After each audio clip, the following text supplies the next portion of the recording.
আবার বলবো, আজকে যে সাজা ঘোষণা হলো সেটা কবেকার, কোন কেসে, এবং এই কোন কোর্টে উঠেছিল এবং বিচারক কে ছিলেন?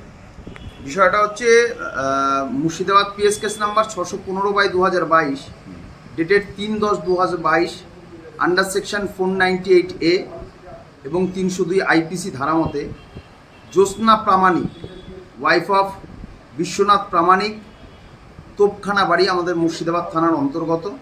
উনি একটি অভিযোগ করেছিলেন ওনার জামাইয়ের বিরুদ্ধে। জামাইয়ের নাম হচ্ছে অনাথ মণ্ডল, স্বামী বাবার নাম হচ্ছে মনোরঞ্জন মণ্ডল, গ্রাম নতুন গ্রাম সন্ন্যাসী ডাঙ্গা। যে ওনার মেয়ে সাথী প্রামাণিক, যার বয়স 22 বছর, ওনাকে বিয়ের 2 বছরের মাথায় ফোন করে ডেকে নিয়ে যায় গত ইংরাজি 2/10/2022 তারিখে আনুমানিক দুপুর 12টা নাগাদ, এবং পরবর্তীকালে 3/10/2022 তারিখে নতুন গ্রামের আমবাগান, কেতাবের আমবাগান আছে, সেই কেতাবের আমবাগানে এই সাথী প্রামাণিকের বডি পাওয়া যায়। এবং পরবর্তীকালে পুলিশ এই মামলায় তদন্ত করে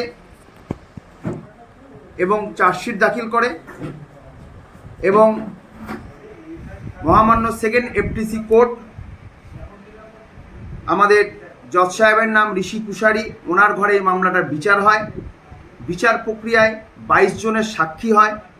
সাক্ষী হওয়ার পর আজকে জাজমেন্টের দিন ছিল। সেই জাজমেন্টের দিনে কোর্ট প্রনাউন্স করেন যে লাইফার দেন এবং তার সাথে 30,000 টাকা ফাইন, অনাদায়ে 6 মাসের জেল। ইনি কি ঘটনার পর থেকে জেলে ছিলেন? হ্যাঁ, ঘটনার পর থেকে উনি অ্যারেস্ট হয়েছেন আপনার 4/10/2022। আচ্ছা, 4/10/22 থেকে উনি কাস্টাডিতে আছেন, কাস্টাডি ট্রায়াল হয়েছে। আচ্ছা, আপনার নাম?